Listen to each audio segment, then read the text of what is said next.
Have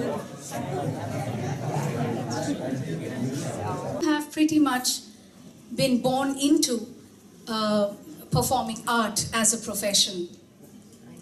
This form of dance and music has found its way into Indian cinema very often, so you might be familiar with it. So let's welcome our first performers for the evening. I want to move back a bit.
Folk dance. Actually, there are two from the same state.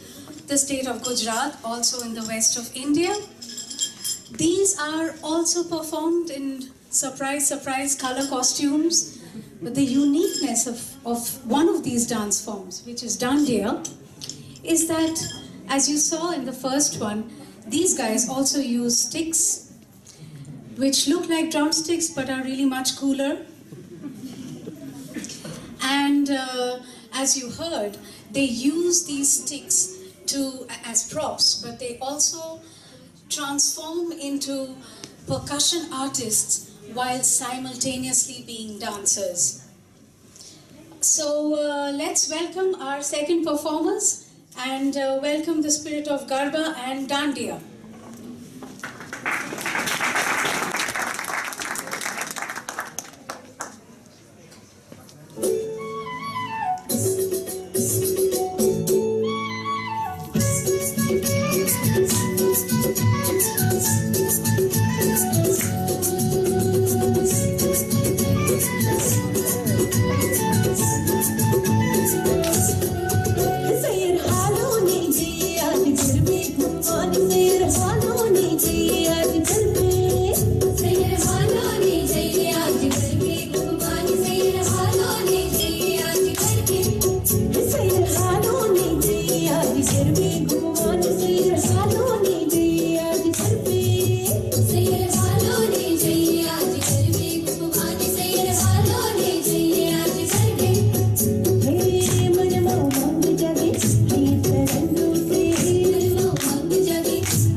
Dance form, so we'll try to show you.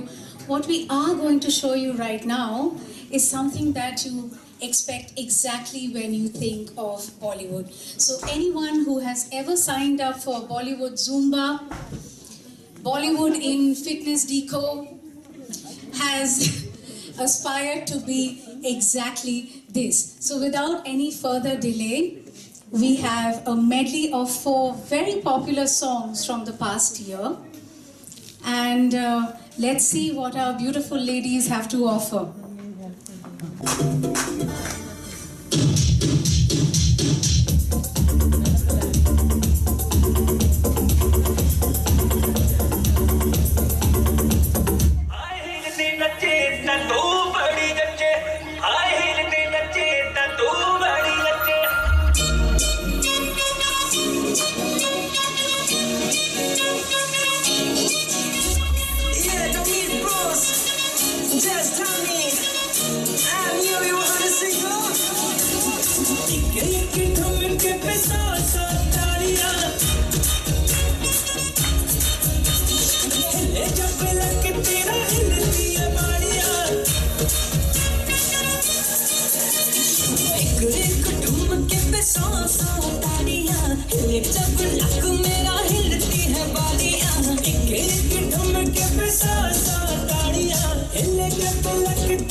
मुझको बिठा लेगा मुझे जो तंग किया कुछ मेरे संग किया तो मेरी हाई हील से मार तू खा कहना हाई हील पे नचे तू बड़ी नचे हाई हील पे नचे तू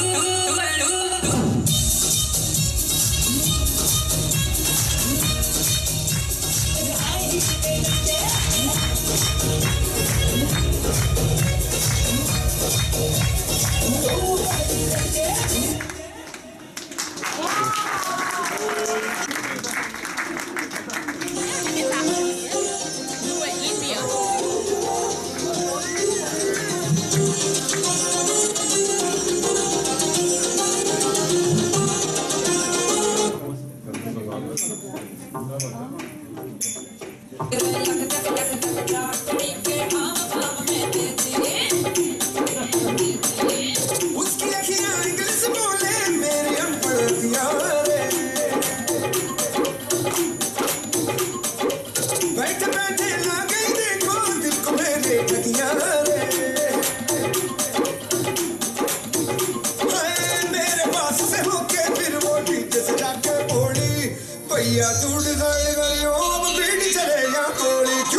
Baby, go best,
सभी को बेस पसंद है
Girls like to swing.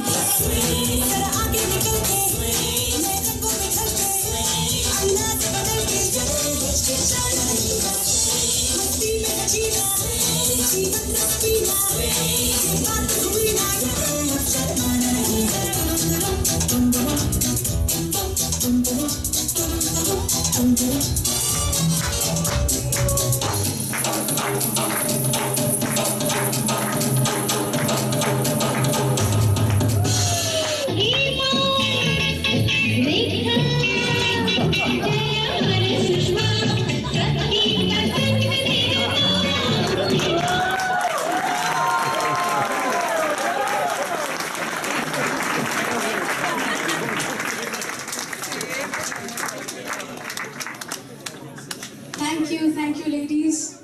We'll wait for their photos to get taken. They deserve it. Don't know what the last gig was about.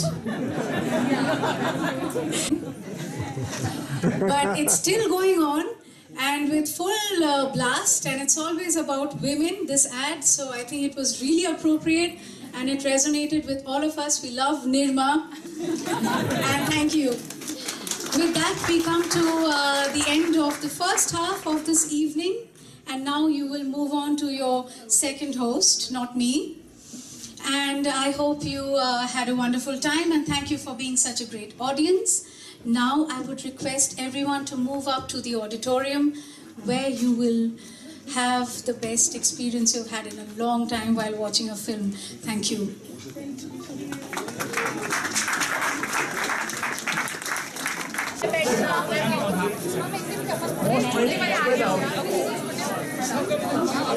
We need to move a little back. We need to move a little back. Yeah, good. Please, a little bit more back, just to cover.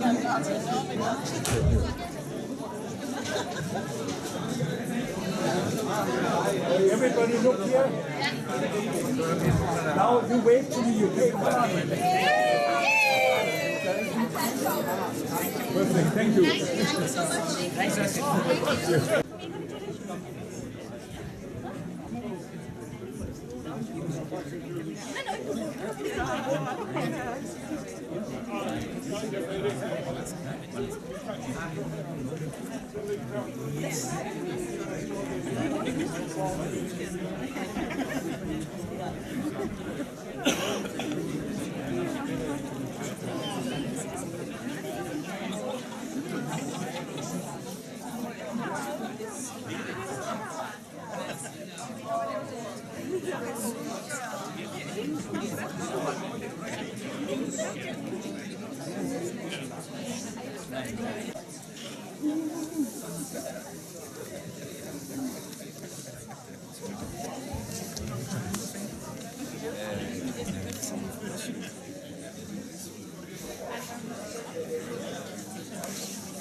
Sensibility is about the same.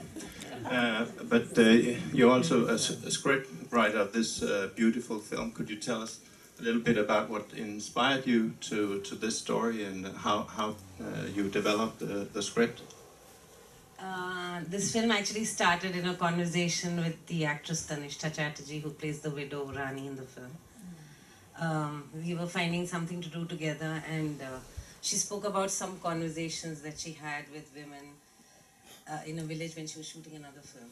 And I found that the conversation, especially about sex, was so much more honest than we would have in the cities, and we think we're more progressive. So for me, it was a lot about judgment and how everybody wants to believe the problems are happening there. So actually it started off with me wanting to make Sex in the Village and blow the pants of Sex in the City.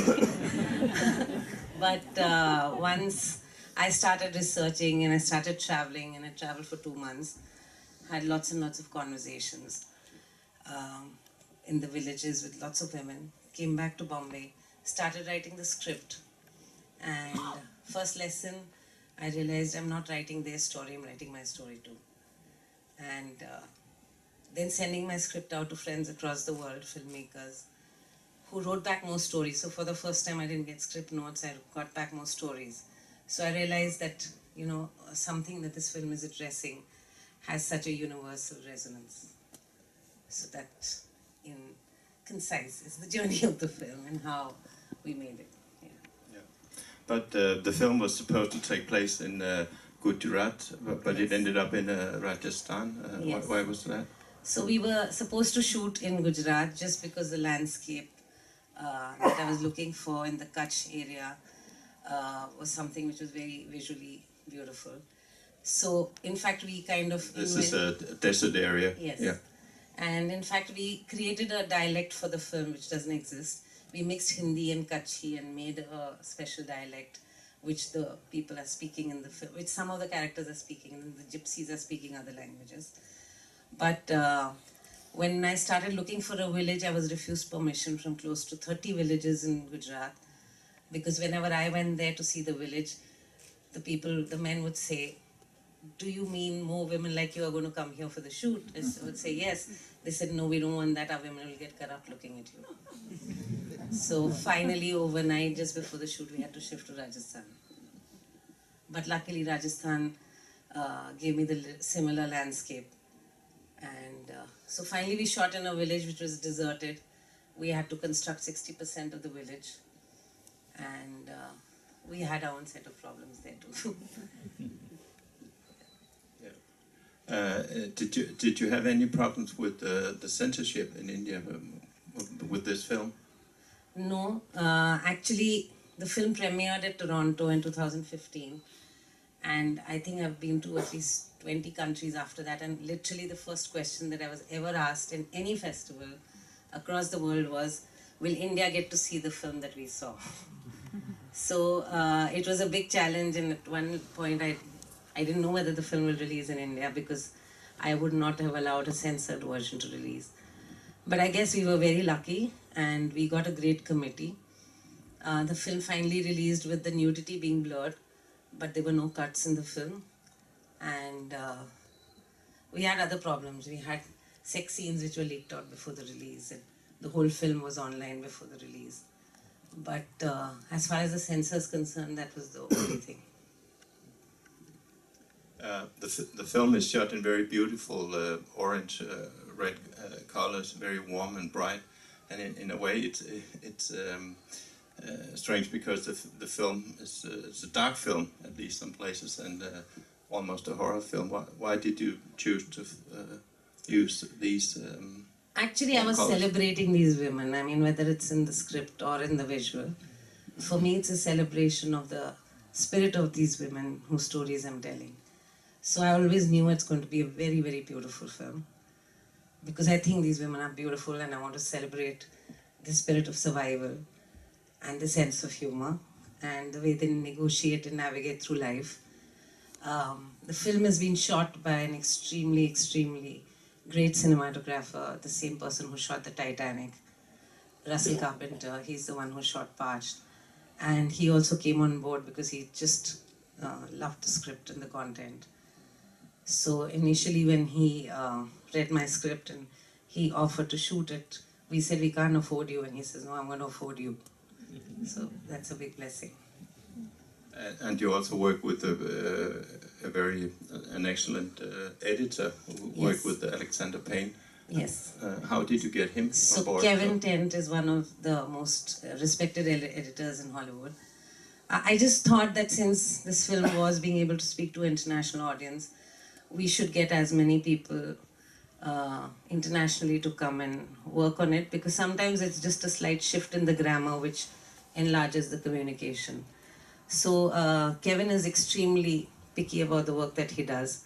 So I had done the first cut, which was a 3-hour-long cut, which is what Kevin saw, and he absolutely loved it. And I think my collaboration with Kevin has redefined me as a scriptwriter too. It was so amazing working with him. So I think culturally each person brought their own experiences and their own things into the story, which actually in a strange way kind of enlarged the landscape of the film.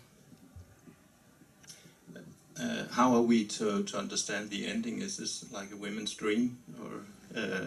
It's the reality. Is it reality? Okay. Yes. Yeah, it's nice. If you don't respect us, we'll bond together and help each other out. Nice. Yeah. Questions from the audience? Yeah. Okay. You said you got stories from across the globe, and that's what helped you to write Please your script. speak up. Yeah. Yeah. That's what helped you to write your script. Yeah. But how close is it to a real village in Rajasthan, or is it more a dream? The question is, how cllose is it to real villages in Rajasthan? Yeah, the stories that I got characters based on the characters you people you met during your research. it was. The international stories that came in only helped me understand that this has a resonance. The stories didn't become those stories. I think if a film is rooted and true to what it is, it will find it, because ultimately film is a language of emotions. So if it's true to what it's saying, it will find, you know, an audience worldwide. The film is based on very true stories, not necessarily the end, but the characters are based on. So Rani is based on a woman who was widowed at 15. And that was one of the key points in my research where I met her and we were spending a day together. And at one point she touched, she held my hand and said, I haven't been touched in 17 years. And I couldn't even process what that meant. So for me, touch is a very big theme, which has to be addressed in the modern day. We are forgetting to touch each other. We're getting so isolated, because I think touch is a vitamin much stronger than any pill. So yes, she's based on a true character. Lajjo is based on a true character. I met this woman and we were spending the day together again. And we were all sitting and laughing, and I noticed that she had these really ugly bruises on her face. And at some point in the day, I went and asked her, I said, does your husband beat you up? And she just looked at me and she says, oh, we're having so much fun right now, you know, those are normal things, let's not talk about that. And that's when I knew my film had to be an uplifting film, not, you know, I'm not telling a story of depressed women. I'm telling a story of women who survive. There we have the ending. Yes. Yeah. Yep. The film has a magnificent set of trajectories for each of the persons and characters in it. And while at one level it's very complex, and other audiences in parts of the world similar to this situation, whether it's Brazil or someplace in Africa, how they would resonate with the story being, for me, one of the men and women, each with their own means of dealing with their challenges in life. The guys, they trip, stumble, and fall, and the women manage to magnificently get together and figure out some way or another to get through what they need to get through. I wouldn't be surprised if the film would resonate very well with people of a similar background, but in just diverse parts of the world. Have you tried that or thought about it? Actually, any of these circumstances, but then I've seen them all around me. And for me, this film was never a men versus women film, because when I really look at it, I think men are equally victims. And as a society, we need to realize that and recognize that we're spending so much time trying to heal the women, but I think men need that healing too. Because for me, Gulab and Manoj are really victims. I feel really sad. I mean, when I was writing the script also, I really felt really sad for them, because if it's difficult being a woman in that society, it's as difficult being a man in that society, you know? So, so that was one. And unfortunately, I haven't traveled to Africa and Brazil with the film, but it's amazing the kind of chord it struck across the world in places that, for me, were heartbreaking actually, in places like America, Canada, where, according to me, it's much more progressive. But, so in America and a lot of the festivals, the conversations did start with judgment, that, oh, it's such a timely film with all the rapes happening in India. And, oh my God, this child marriage is still practiced in India. And I would say, yeah, just like teenage pregnancies happen in the US. How is it different? And then suddenly a dam would burst open. Like in Toronto, I had 40 women line up just wanting to come and tell me, and they were from all countries, just coming and telling me all kinds of truths about themselves. And it was really heartbreaking for me. And similarly in Sweden, I had women come up to me and say, I know we are from the most gender equal country in the world, but exactly the same stories happen here. So that is the, well, as a filmmaker, it may be heartening, but actually it's most disheartening reality. Yes. Thank you for this great film. It's very unique. It's not right, but it is very inspiring and fascinating all the way. What makes you creative as a film director? What triggers your creativeness? A lot of things actually, what drew me into this story. So when I started making films in India, my first 2 films were with very big stars, and all the time I was asked, as a woman, how do you feel as a director? And I felt that they're putting me in a box. So the first thing that I swore is I will never make a film about women, because that's what they want me to do. But I think something very instinctively drew me to this film. One is because I don't see women like me have real conversations on screen, you know, and that's really bothering. I mean, in most of the films that I see in India, I can't relate to the women. I don't know where they come from and what this, you know, what is their makeup. Secondly, I don't see women bonding in films. Generally, women are pitted against each other, which is another big part of our conditioning.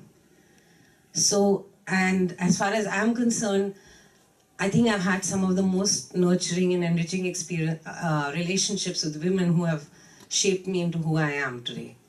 So I would like to see those relationships on screen. So there was a combination of things, and then just a lot of truths that need to be spoken about unapologetically. So those were the reasons that drew me to this film. I'd like to ask, on your previous films, you have worked with big Indian stars like Amitabh Bachchan and also Ben Kingsley. Why didn't you and Parch? Why did you choose to? Well, I came. A lot of people in India ask me that we make these films so that we can get to work with stars. You made films with stars, why do you want to make these films?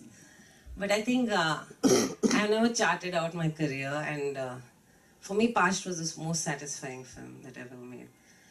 When you work with very big stars, it comes with, I mean, you have to discount a lot of things. Sometimes you have to consider the audience, and in India, the stars have images which are bigger than themselves. They can't become characters. So somewhere that's very limiting, but that's a different kind of filmmaking, and it has its own strengths. It's just not meant for me. Yeah. You've probably been asked this many times before, so I apologize. But how has this film been received in India? How has this film been received in India? Was the question. And who do you think is your audience in India? Well, it's surprising, but not surprising actually. The film was very well received critically in India.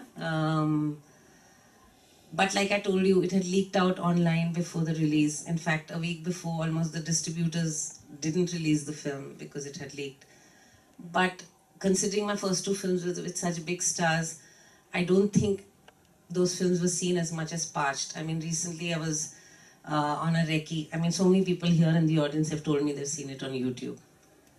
So I think it's my most watched film. Not just in India, I think worldwide. Has it been controversial? The curse and the blessing of the internet. Yeah. What? Oh, I was just, if it has been controversial at all, or people have just... Not really. I mean, I expected it to be, but I don't know whether it was the fact that we had got reviewed across the world and then it came to India.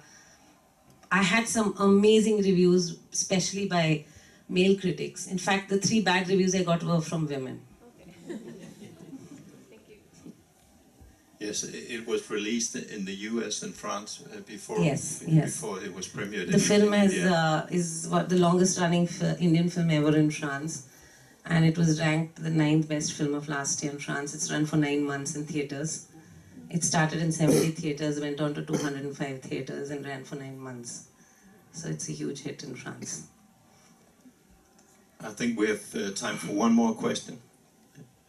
Yep. Thank you very much for the film.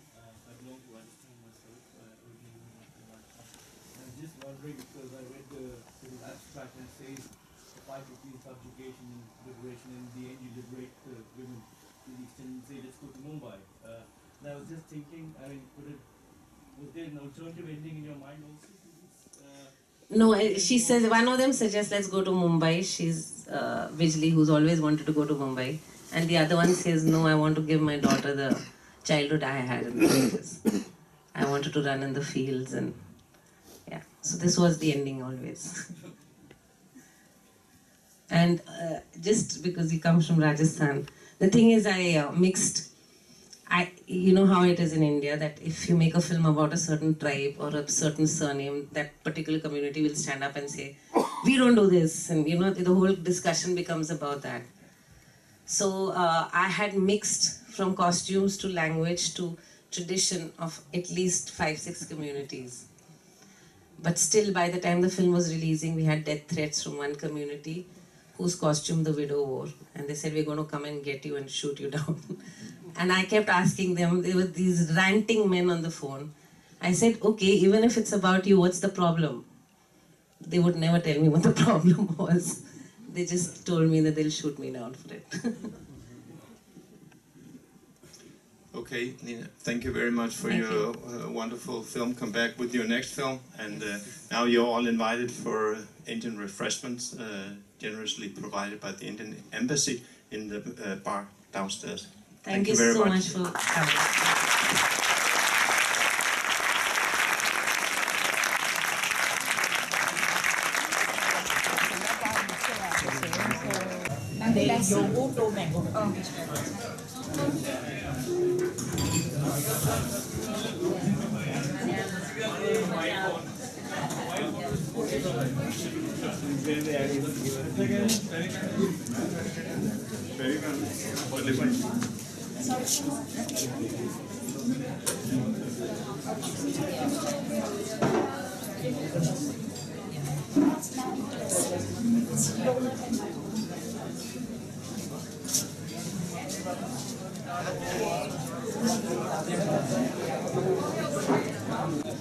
But I like it. I think you survived a night down.